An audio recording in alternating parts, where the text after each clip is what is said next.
Proverbs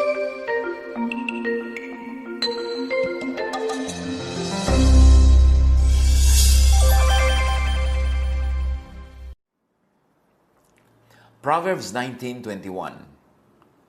Many are the plans in a person's heart, but it is the Lord's purpose that prevails. Maraming binabalak-balak ang tao, iniisip-isip, pero ang kalooban ng Diyos ang mananaig, ang maghahari. Ang pag-aaral natin ngayon, pinamagatan nating when interrupted. Pagka pinigil, pagka naabala, pagka hinarang. Acts 9:1-4. Samantala, patuloy ang pagbabanta ni Saulo na maipapatay ang mga alagad ng Panginoon. Lumapit siya sa pinakapunong pari ng mga Hudyo at humingi ng mga sulat para sa mga sinagoga sa Damasco upang madakip niya at madala sa Jerusalem ang sinumang lalaki o babae na matagpuan niya roong kaanib sa daan ng Panginoon. Naglakbay si Saulo papuntang Damasco at nang siya'y malapit na sa lungsod, biglang kumislap sa paligid niya ang isang nakakasilaw na liwanag mula sa langit. Natumba siya sa lupa at narinig niya ang isang tinig na nagsasabi, "Saulo, Saulo, bakit mo ako inuusig?" Saul was his Jewish name at ito ang kilala nating si Paul. By the power of the temple, law of Moses, Jewish tradition, Saul was persecuting the followers of the way, the followers of Jesus, the followers of Jesusness. When people use the law against and place the law above Jesus or Jesusness, they do a Saul. They persecute Jesus himself. At dapat yan linawin natin sa simula pa lang na pagka sinisikil mo ang Jesusness, ibig sabihin, sinisikil mo ang katuruan ni Jesus, ay kinakalaban mo si Jesus. At yun ang ginagawa ni Pablo noong simula. Acts 9:5-9 sa pagpapatuloy. "Sino kayo, Panginoon?" tanong niya. "Ako si Jesus, ang iyong inuusig," tugon ang tinig sa kanya. "Tumayo ka't pumasok sa lungsod at dooy sasabihin sa iyo kung ano ang dapat mong gawin." Natigilan at hindi makapagsalita ang mga kasama ni Saulo nang marinig nila ang tinig, ngunit wala naman silang makitang nagsasalita. Tumayo si Saulo at pagmulat niya ay hindi na siya makakita. Kaya't siya inakay ng mga kasama niya at dinala sa Damasco. Hindi siya nakakita sa loob ng 3 araw at hindi rin siya kumain ni uminom. So Saul was stopped, Saul was interrupted in his project. Ang project niya, kontrahin ang Jesusness, pairalin ang Phariseeness. He was interrupted by Jesus himself. Acts 9:10-14. Sa Damasco ay may isang alagad na ang pangalan ay Ananias. Tinawag siya ng Panginoon sa pamamagitan ng isang pangitain. "Ananias!" "Ano po yun, Panginoon?" tugon niya. Sabi ng Panginoon, "Pumunta ka sa kalyeng tinatawag na Tuwid, sa bahay ni Judas, at ipagtanong mo ang isang lalaking taga-Tarso na ang pangalay Saulo. Siya'y nananalangin ngayon. Sa isang pangitain, nakita kanyang pumasok sa kinaroroonan niya at pinatungan mo siya ng kamay upang siya'y makakitang muli." Sumagot si Ananias, "Panginoon, marami na po akong nabalitaan tungkol sa taong ito at sa mga kasamaang ginawa niya sa inyong mga hinirang sa Jerusalem. At naparito siya sa Damasco, taglay ang kapangyarihang galing sa mga punong pari ng mga Hudyo upang dakpin ang lahat ng tumatawag sa iyong pangalan." So what Saul was doing? Implementing the law against the Jesus followers, against Jesus, against Jesusness, was called bad. Kasamaan ang itinawag. So kasamaan. It is bad to implement the law against the Jesus followers, which means implementing the law against Jesus, against Jesusness. Acts 9:15-19. Ngunit sinabi sa kanya ng Panginoon, "Pumunta ka ron sapagkat siya'y pinili ko upang ipakilala ang aking pangalan sa mga hentil, sa mga hari, at sa mga anak ng Israel. Ipapakita ko sa kanya lahat ng dapat niyang tiisin na alang-alang sa akin. Pupunta nga si Anania sa naturang bahay at pumasok dito. Ipinatong niya ang kanyang mga kamay kay Saulo at sinabi niya, "Kapatid na Saulo, pinapunta ako dito ng Panginoong Jesus na nagpakita sa iyo sa daan nang ikaw ay papunta rito. Isinugo niya ako upang muli kang makakita at upang mapuspos ka ng Espiritu Santo." Noon din may nalaglag na tila mga kaliskis mula sa mga mata ni Saulo at nakakita siyang muli. Tumayo siya at nagpabautismo. Kumain siya at nagbalik ang kanyang lakas. So after 3 days of interruption, things returned to what you might call normal or what you might call a new normal. Nakakita uli si Pablo, lumakas uli siya, pero ang new normal niya hindi na yung dating old normal. May iba na. Acts 9:19, si Saulo ay ilang araw nakasakasama ng mga alagad sa Damasco. What happened to Saul, later to be called Paul, was re-education. His interruption led to re-education, reorientation, from Pharisees to Jesusness, of course. Siya ay tinuruan, kasama siya ng mga alagad ni Jesus. Natural ang ituturo sa kanya, Jesusness, at ang mawawala sa kanya ay Pharisees. Kung paano sinabi ni John the Baptizer, Jesus must increase and I must decrease. Ito namang si Paul, Jesusness must increase and my Pharisees must decrease. Yun ang purpose ng Christian education. Acts 9:20, at agad siyang nangaral sa mga sinagoga na si Jesus ang anak ng Diyos. In other words, agad siyang nangaral sa mga sinagoga ng bagong katuruan ng Jesusness. And it is a reversal from Pharisees. Acts 9:21, nagtaka ang lahat ng nakarinig sa kanya. Hindi ba ito ang dating umuusig doon sa Jerusalem sa mga tumatawag sa pangalan ni Jesus? Ngayon may mga umuusig pa rin sa mga tumatawag sa pangalan ni Jesus, sa mga sumusunod sa katuruan ni Jesus, versus katuruan ng Pharisees. All the people who heard Saul were amazed, sabi sa Ingles. They said, "This is the same man who was in Jerusalem trying to destroy the people who trust in Jesus," meaning the people who trust in Jesusness, not in Pharisees. Acts 9:21-23. Tanong nila, hindi ba't naparito nga siya upang sila'y dakpin at dalhing nakagapos sa mga punong pare? Ngunit lalong naging makapangyarihan ang pangangaral ni Saulo at walang maisagot ang mga Hudyong naninirahan sa Damasco sa kanyang pagpapatunay na si Jesus ang Kristo. Pagkaraan ng maraming araw, nagkaisa ang mga Hudyo na patayin si Saulo. Yung dati nilang kakampi, kalaban na nila ngayon. Yung dating kasama nila sa pagpapromote ng Pharisees, ang pinopromote na Jesusness, so ngayon gusto na nilang patayin si Paul tulad ng ginawa ng mga same religious people na pagpatay kay Jesus. Because Pharisees can be so hateful, violent, and murderous. Noon at ngayon. Acts 9:24-29. Araw at gabi ay inaabangan nila si Saulo sa mga pintuang bayan para patayin. Ngunit nalaman niya ito. Kaya't isang gabi, inilagay siya ng kanyang mga alagad sa isang basket at ibinaba sa kabila ng pader. Pagdating ni Saulo sa Jerusalem, sinikap niyang mapabilang sa mga alagad doon, ngunit silang lahat ay takot sa kanya dahil hindi sila makapaniwalang isa na siyang alagad. Subalit dinala siya ni Bernabe sa mga apostol at isinalaysay nito sa kanila kung paano nagpakita at nakipag-usap ang Panginoon kay Saulo nang ito'y nasa daan papunta sa Damasco. Sinabi rin ni Bernabe na buong tapang na nangaral sa Damasco si Paulo sa pangalan ni Jesus. Kaya mula noon, si Saulo ay kasama na nila sa buong Jerusalem at buong tapang na nangangaral doon sa pangalan ng Panginoon. Nakipag-usap din siya at nakipagtalo sa mga Helenista kaya tinangka nilang patayin siya. So there was a murderous plan as usual. You know, Pharisees always resorts to murderous schemes and acts. Kasi nga, ingrained sa law, yung violence. Ingrained yung pagpatay, yung pagbato, pagka meron siyang ibang religious opinion or religious belief.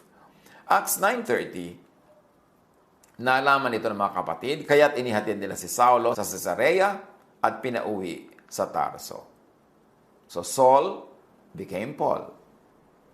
His interrupted life was powerfully resumed, redirected, and redefined in his new normal. And his new normal was Jesusness. Ang old normal niya, Pharisiness.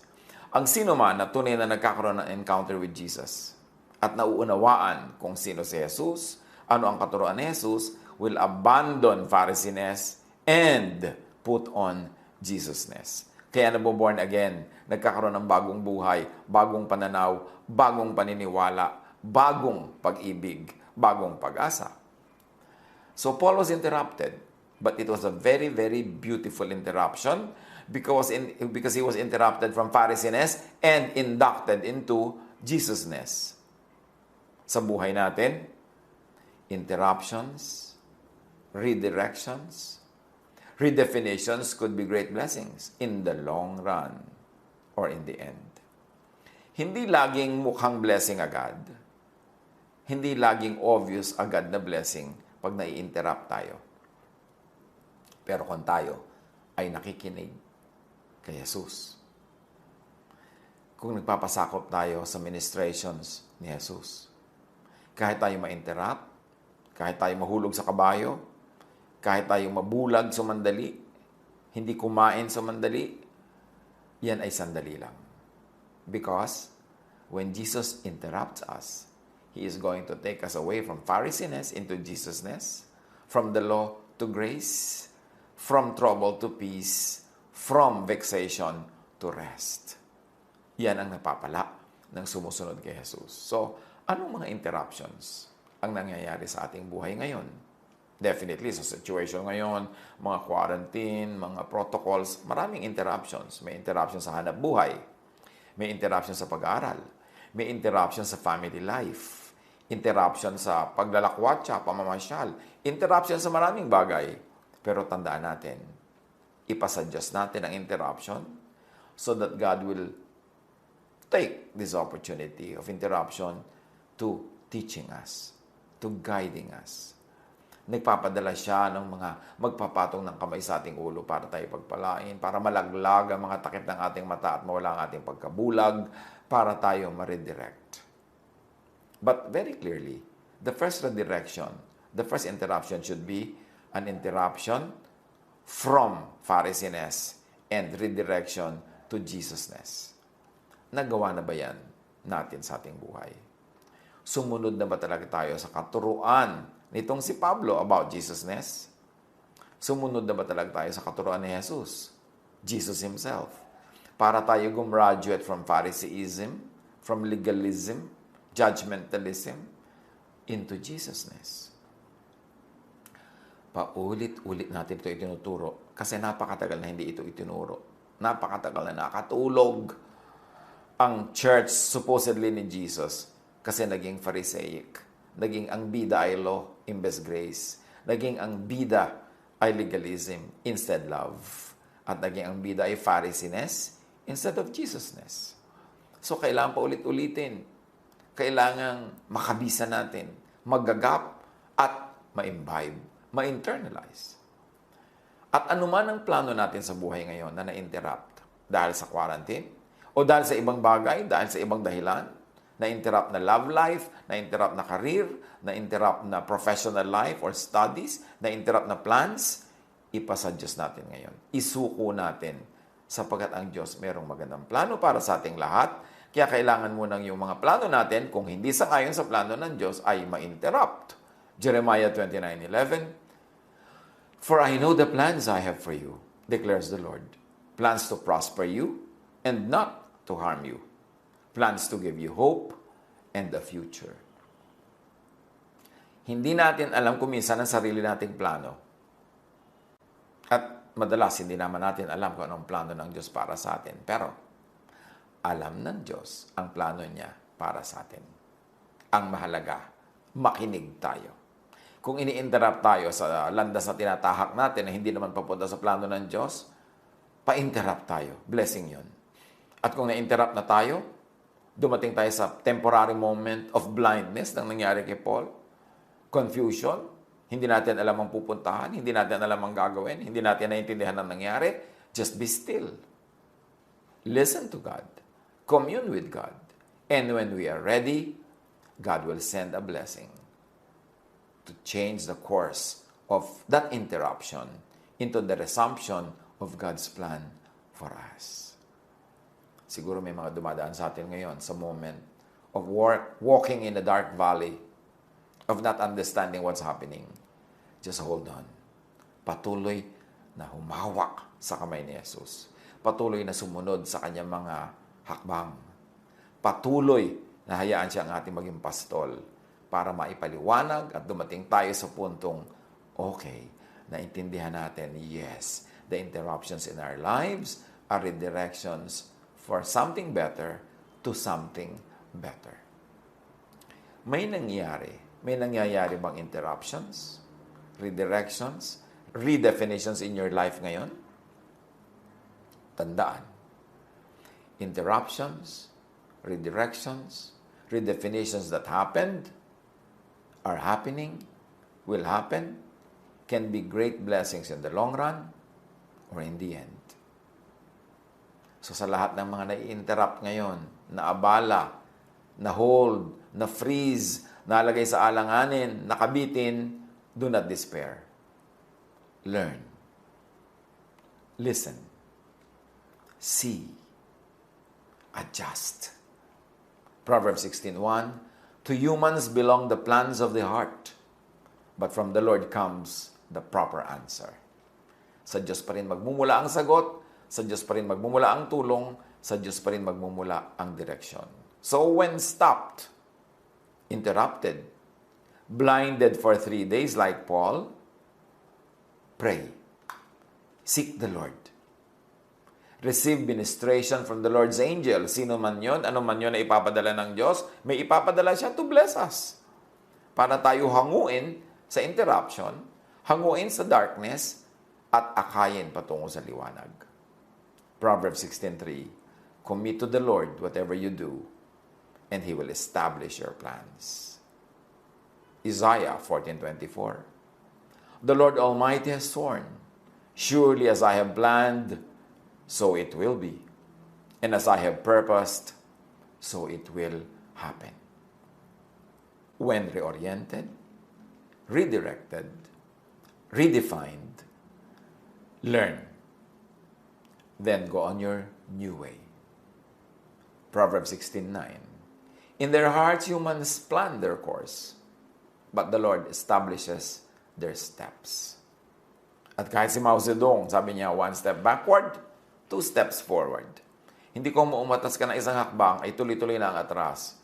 Minsan, atras ng isa, then abante ng 2 hakbang. Manalig. Magpakatibay. Hintayin yung blessing na ipapadala para matanggal ang ating darkness, ang ating blindness, mapatigil na ang ating fasting, not eating, at madala na tayo sa next step in our lives. Huwag susuko, huwag bibigay, huwag malito, huwag magpalito. At anuman ang ginagawa natin ngayon during the interruption, gawin na lang mabuti. Because it could be our redemption or it could be the stepping stone to our next journey. Ecclesiastes 9:10, whatever your hand finds to do, do it with all your might. Kung ang ginagawa mo man ngayon ay dahil lang na-interrupt ka, galingan mo pa rin. Kung ang ginagawa mo lang ngayon ay para ka lang maglibang, galingan mo pa rin. At kung ang ginagawa mo ngayon ay para mag-survive, lalo mong galingan. The Lord knows His plans for us, and His plans will prevail. Just be still and know that God is the Lord. Pagbulay-bulayan ang mga bagay na ito. At tandaan yung isa nating mahalagang lesson sa pag-aaral na ito. Get interrupted from your Pharisiness to be directed to Jesusness. At marami pang ibang lesson, pagbulay-bulayan, pag-isipan, pakinabangan. God bless us all.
love to you, mga pamangkin. Dito tayo mag-aral ng salita ng Diyos. Dito tayo mag-aral ng mga practical na bagay, magdalanginan para sa isa't isa, makinig ng mga mensahe, at dito tayo magsasama-sama spiritually sa ating official Ed Lapiz YouTube channel na ang address ay Sabi ni Kuya Ed. Remember, dito tayo ha, Sabi ni Kuya Ed, ang ating official YouTube channel.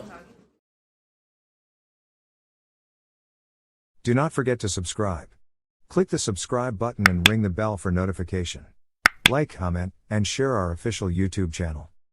Visit Ed Lapiz website for daily devotion, audio podcast, latest video message, send your prayer request, subscribe to mailing list and more. Visit edlapiz.com.ph.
Today.